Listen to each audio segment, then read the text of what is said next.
ध्यान दे बाबा, आपका क्वेश्चन क्या है? निम्नलिखित संख्याओं का एचसीएफ ज्ञात करने के लिए यूक्लिड विभाजन एल्गोरिथ्म का प्रयोग कीजिए। सबसे पहला क्वेश्चन क्या है? 135 और 225, 225 है ना? हाँ ठीक है। दूसरा क्या? 196 और 38 22 0। तीसरा क्या? 867 और 255। सबसे पहला क्वेश्चन पकड़िए, ठीक। पहला क्वेश्चन क्या? 135 और 225। इनमें ये क्वेश्चन अभी उतारे हम, इसको क्वेश्चन उतारे 135 और 225। 135 और 225 का एचसीएफ निकालना है। किसके द्वारा? यूक्लिड विभाजन प्रमेय के द्वारा, ठीक। इनमें सबसे पहले क्या बोलेंगे? 135 बड़ा ना है, 135 छोटा है। किससे? 225 से। मतलब कि 225 135 से बड़ा है। 225 135 से बड़ा है। बड़ा का निशान लगा दिए। तो बोलेंगे माना कि जो बड़ा रहेगा उसी को ए मान लेना है। माना कि ए बराबर 225 तथा बी बराबर 135। अब ए को भी मान लिए हो, बी को भी मान लिए हो। पहले जो क्वेश्चन में दिया हुआ रहेगा वो दोनों में पहले इंडिकेट कर दीजिए बड़ा कौन है। इधर ध्यान दो निराली, ये दोनों में इंडिकेट कर दीजिए कि बड़ा कौन है। 225 और 135 में बड़ा है 225, तो 225 की तरफ मुंडी ठोकर दिए। अब जो बड़ा रहेगा उसी को आप ए मान लीजिए। माना कि ए बराबर 225, अगर बड़ा रहता 555 तो ए का मान 555 हो जाता। जो भी बड़ा होता है उसी को ए मान लेना है। माना कि ए बराबर 225 तथा बी बराबर 135। इसको इसका क्या निकालना है? एचसीएफ निकालना है। यूक्लिड विभाजन प्रमेयिका से। यूक्लिड विभाजन प्रमेयिका क्या कहता है? यही कहता है कि ए बराबर बी क्यू प्लस जहां आर इक्वल और greater than 0 but less than b. यानी आर का मान जो है वो 0 के बराबर या बड़ा होनी चाहिए लेकिन बी से छोटा होनी चाहिए, ठीक। अब स्टेप फर्स्ट क्या कहता है? थोड़ा सा ध्यान दो। स्टेप फर्स्ट यानी पहला चरण। ए का मान क्या है आपका? 225 बराबर बी का मान क्या है? 135। यानी 135 का मोहाल यानी टेबल कितना बार पढ़िएगा कि 225 या 225 से कम आए। हमको भी पढ़ने के लिए नहीं आता, क्या करेंगे? 225 भागा 135 भाग दो। ध्यान दीजिए 135 गुना कितना हो जाता है? 270। दो बार में तो चलेगा नहीं, एक बार में 135 एकम 135। 5 में से 5 गया 0, 2 में से 3 जाएगा नहीं, एक पहचान लेगा। 12 में से 3 गया 9, 1 में 1 गया 0। अब 135 का महाल आप एक बार पढ़ना होगा। प्लस शेष फल कितना बचा? 90। शेष फल 0 आया नहीं, शेष फल को r से निरूपित करते हैं, सूचित करते हैं। बोलेंगे r not is equal to 0। जब r 0 नहीं आए खट से स्टेप आगे बढ़ जाना। स्टेप 1 हो गया, स्टेप 2 अब 2 हो जाएगा, ठीक। अब जब r का मान 0 नहीं आए तब b और r को लेके आप यहाँ आ जाइए। b का मान क्या है? 135। जब r का मान 0 नहीं आता है ना, आप दो ये आदमी पर नजर रखिए, एक b पर और r पर, दोनों को उठा के लेके यहाँ भाग के लेके आ जाइए। 135 बराबर 90। अब ये दिमाग लगाइए 90 का मुकाल कई बार पढ़िएगा 135 या 135 से कम आ जाए। ध्यान दीजिए यहाँ आ जाइए 135। 90 का माल कई बार पढ़ेंगे कि 135 या 135 से 90 दुना 180, यहाँ है 135। 2 बार में जाएगा नहीं, एक बार में। 90 एकम 90, 5 में से 0 गया 5, 13 में से 9 गया, कितना बचेगा? 4, 45। तो 90 का महल एक बार पढ़िएगा तो कितना बचेगा? 45। यहाँ आपका r का मान 0 आ गया ना? नहीं आया, तो बोलेंगे r not is equal to 0। r का मान तो 0 नहीं आया, तो क्या करेंगे? स्टेप आगे बढ़ जाएंगे। जगह यहाँ नहीं है, नहीं आएगा यहाँ। r का मान जब तक 0 नहीं आता है तब तक चलते रहना, ठीक। तो किसको उठाएंगे? आर का मान 0 नहीं आया तो बी और आर, यानी 90 स्टेप थर्ड में। ठीक, स्टेप थर्ड 90 बराबर 45। अब ये दिमाग लगाइए 45 का महल क्या बार पड़ेगा कि 90 या 90 से कम आ जाए? 45 दूनी 90, शेषफल हम बन गए जीरो। जहां यहाँ लिखेंगे यहाँ आर बराबर 0 है। आर बराबर 0 है। अतः पता करके अतः HCF ऑफ किसका किसका निकाले थे हमने?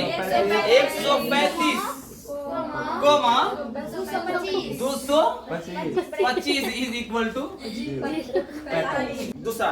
दूसरा नंबर का क्वेश्चन बताइए क्या है? 196 और 38 220।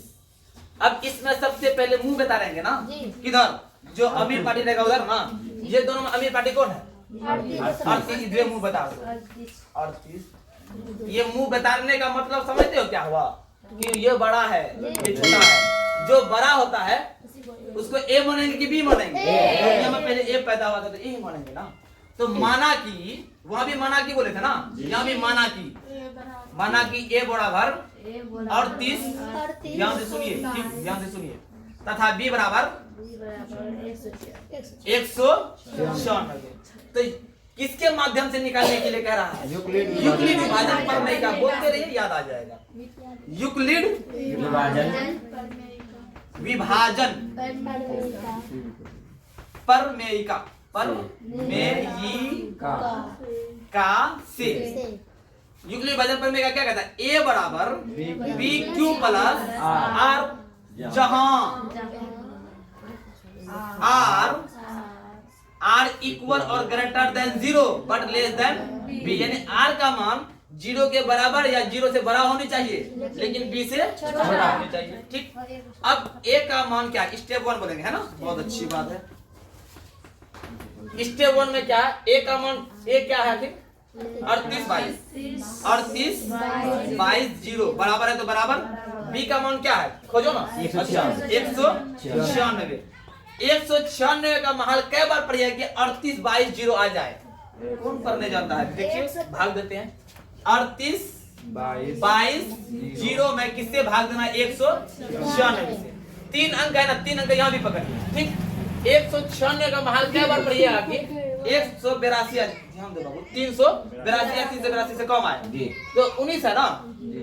196 लगभग दूसरे के ही राउंड में है। 2 बार पढ़िएगा ना, 19 दुना 38 और 6 दुना 12, यानी 200 दुना 400 हो जाएगा। यहाँ है 2 बार में चलेगा ही नहीं, 1 बार में लेके चलो। यानी 196 एकम 196। अब घटाओ, 2 में से 6 जाएगा नहीं, 12 में से 6 गया 6, यहाँ कितना बचा? 7 में से 9 जाएगा, 17 में से 9 गया 8, 2 में से 1 गया 1, क्या उतरेगा? 2 उतरेगा। अब ध्यान लगाओ, ये लगभग 200 के राउंड में ही है। 196 तो 200 हो ही ना गया, चट्टो के फित्रों में दे देगा। 200 का माल कै बार पढ़ोगे? 1800 आ जाए। 2 9 18, 9 बार न छा के 9 गुना 6 न छा 54 का 4 हासिल 5 पकड़ के भाग जाएगा फिर गलत हो जाएगा। 9 9 81 5 86 का 6 हासिल 8 9 एकम 9 8 17 का हासिल। इसको घटाओ, 12 में से 4 गया 8, यहाँ 5 बचा, 5 में से 6 नहीं जाएगा, 15 में से 6 गया 9, यहाँ 7 बचा, 7 में 7 गया 0, 1 में 1 गया 0। अब उतारो 0। अब 2 का सब जो 200 है, 200 का महल कै बार पढ़ोगे कि 900 आ जाए? 2 चौक 8, 4 बार में। ठीक, 4 बार चल जाएगा। 9 है ना, 2 चौक 8 9, 100 से कम है तो 5 बार में लेके चलो।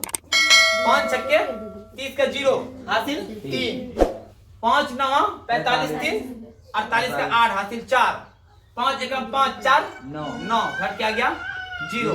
195 बार पढ़िए। 196 का महाल 195 बार पढ़िएगा ना तो पूरा पूरी कट जाएगा, शेषफल 0। इस जगह थोड़ा सा मेहनत करके बनाना है, दिमाग में रख लेना है। बोलेंगे R बराबर 0 है, यानी जहां R बराबर 0 है, अतः एक के बार में R बराबर 0 आ गया, पूरा भाग दिया R का मान 0 आ गया। R बराबर 0 है, अतः HCF of 196, 38, 22, 0 is equal to 195। ये बी का मान कहाँ गया? 196 जी, 196 ये सही होगा। बी का मान इससे होता है क्योंकि वहाँ 45 दिए थे, याद नहीं है? याद नहीं याद है? 45 देखिए ना, बी का मान इससे होता है तो इससे कितना आ गया? 196। थोड़ा सा ध्यान दो बाबू कि दूसरा क्वेश्चन हम लोग का क्या था? 196 और 38, 22, 0 का युगली विभाजन प्रमेय का प्रयोग करके एचसीएफ निकाले। तो 196 और 38, 22, 0, 196 और 38, 22, 0 में कौन बड़ा है? 38, 22, 0, 38, 22, 0 बड़ा, जिसके तो मुंह खिल गया।